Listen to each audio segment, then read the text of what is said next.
Hi friends, कसे आहात? सर्व मजेत आहात? मजेतच असायला हवं. तुम्ही पोहे भरपूर वेळा खाल्ले असतील. कांदे पोहे, बटाटा पोहे, वेगवेगळे पोहे खाल्ले असतील. पण तुम्ही काकडीचे पोहे कधी खाल्लेत का? खूप छान लागतात. अवश्य अशा प्रकारे बनवून बघा. उन्हाळ्यामध्ये आपल्या पोटाला थंडावा देणारी रेसिपी आहे. व्हिडिओ स्किप न करता पूर्ण व्हिडिओ पहा, म्हणजे तुम्हाला कळेल. खूपच छान आणि खूप टेस्टी लागतात. अवश्य अशा प्रकारे बनवून बघा मैत्रिणींनो, आणि बनवल्यानंतर कसे झाले ते मला सांगायला अजिबात विसरायचं नाही कमेंट करून. चला तर मग आपण रेसिपीला सुरुवात करूया. मी छान असे पोहे घेतले आहेत. मोठी एक वाटी पोहे घेतले. स्वच्छ ते निवडून घेतले आहे. त्यामध्ये माती धूळ असते. आणि खूप युनिक रेसिपी आहे मैत्रिणींनो.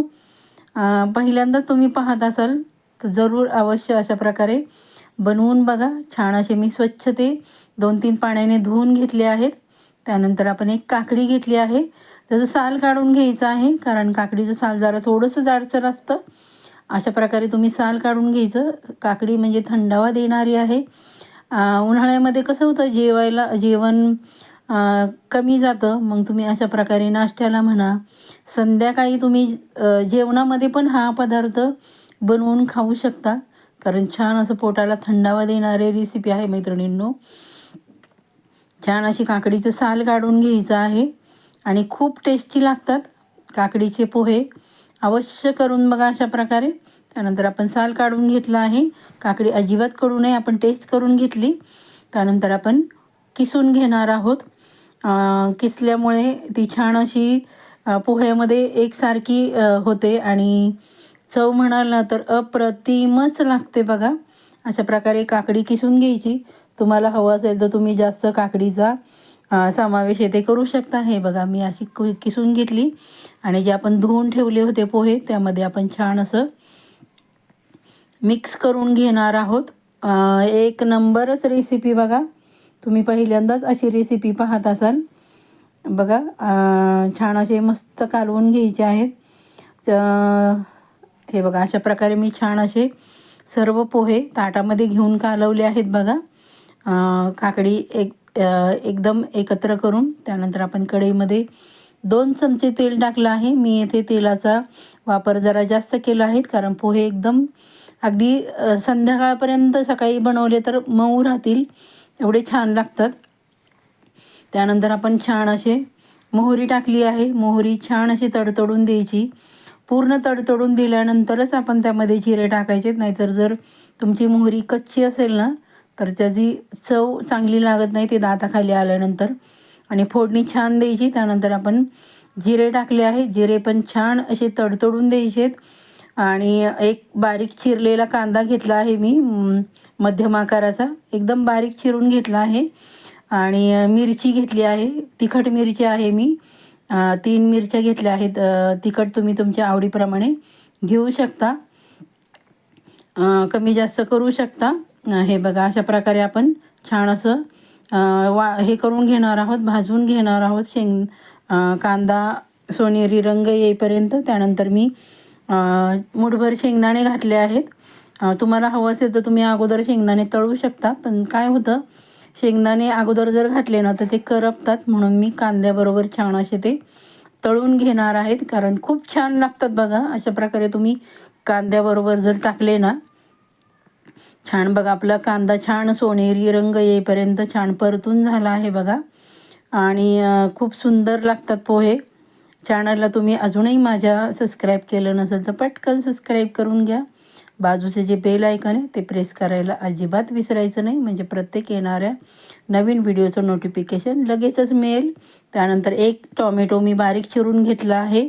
त्याने तर खूप छान चव लागते टॉमॅटोने. आणि आपले जे पोहे आहेत ना, आणि उकडलेला बटाटा होता माझ्याकडे, तो पण मी त्यामध्ये घालणार आहे. कलरफुल पोहे होतात. माझं काय झालं, वाटाणा मी होता माझ्याकडे, पण माझा घालायचा राहिला. तुमच्याकडे अवेलेबल असेल तर ओला वाटाणा अवश्य घाला. खूप छान हिरवी लाल असे पोहे खूप छान दिसतात. आणि उकडलेला बटाटा होता, त्याच्या अशा फोडी करून आपण तेलामध्ये परतून घेणार आहोत. अप्रतिम अशी काकडीची पोह्याची रेसिपी आपण बनवत आहोत मैत्रिणींनो. सर्वांना एक नम्र निवेदन आहे, माझं हिंग घालायचं राहिलं होतं ते हिंग घालून घेतलं आहे. कारण आपण पोहे बनवतो आहे की माझ्या चॅनलला आपण व्हिजिट तर द्यायचीच आहे, पण माझा व्हिडिओ आपण कुठून पाहताय, कुठल्या गावातून, कुठल्या राज्यातून किंवा कुठल्या देशातून ती कमेंट करून सांगायला अजिबात विसरायचं नाही. म्हणजे मला तुमचे आभार मानणे खूप छान वाटेल. खूप छान मैत्रिणींनो तुम्ही कमेंट्स करता. सर्वच म्हणजे मित्र, माझ्या दादा ताई खूप छान कमेंट्स करतात आणि व्हिडिओ पाहतात. खूप छान वाटतं तुमच्या कमेंट्स वाचून. छान असा आपला जो बटाटा आहे तो पण छान असा परतून झाला आहे. आपण त्यानंतर पोहे जे त्यामध्ये आपण काकडी मिक्स केली आहे ते आपण घालून घेणार आहोत. अगोदर मी थोडेसेच पोहे घातले म्हणजे हलवायला आपल्याला सोपं जाईल. मी मीठ थोडंसं घातलं आहे आत्ता, नंतर मी पूर्ण पोहे घातल्यानंतर अजून थोडंसं घालणार आहे आणि छान असं हलवून घ्यायचं आहे. पोह्याला तेल जर थोडंसं जास्त असलं ना तर पोहे अगदी तुमचे मऊ लुसलुशीत राहतात. अगदी संध्याकाळपर्यंत म्हणजे जेवढा वेळ ठेवाल तेवढा वेळ मऊ राहतात. तुम्ही तेलाचं प्रमाण जर कमी घेतलं तर पोहे कडक होतात. सॉरी. राहिलेले पोहे मी सर्व कढईमध्ये घालून घेतले आहेत. छान असं आपण परतून घेणार आहोत. हे बघा, थोडंसं मीठ घातलं आहे मी, कारण आपण अगोदर थोडंच घातलं होतं.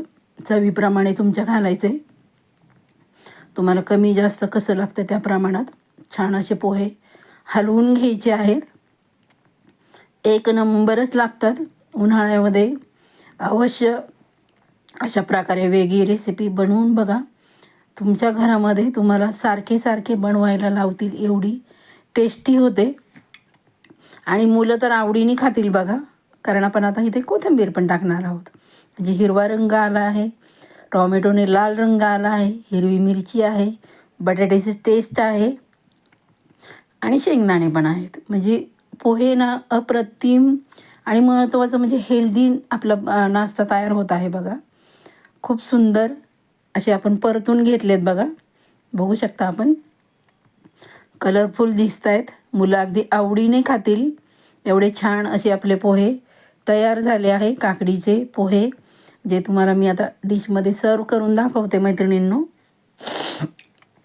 खूप छान लागतात. तुम्ही हे नाश्त्याला बनवू शकता किंवा आधीमध्ये तुम्हाला छोटी मोठी भूक असेल तेव्हा बनवू शकता, किंवा काही काही जण संध्याकाळी लाईटली खातात त्यावेळेस पण तुम्ही अशा प्रकारे हेल्दी पोहे बनवून खाऊ शकता आणि सर्वांना पण करून घालू शकतात. एवढे अप्रतिम होतात. त्यानंतर आपण त्यावर हिरवी अशी कोथिंबीर टाकणार आहोत. बारीक शेव पण माझी घालायची खरं राहिली. तुमच्याकडे अवेलेबल असेल तर तुम्ही घाला. माझ्याकडे होती पण विसरली मी घालायची. खूप छान, अगदी बघता क्षणी खावेसे वाटतील असे. चला तर मग पटकन एक लाईक करा, छानशी कमेंट करा आणि रेसिपी आवडली असेल तर मित्रमैत्रिणींमध्ये शेअर करा, हाईप करा. माझा व्हिडिओ शेवटपर्यंत पाहता त्याबद्दल धन्यवाद. बाय.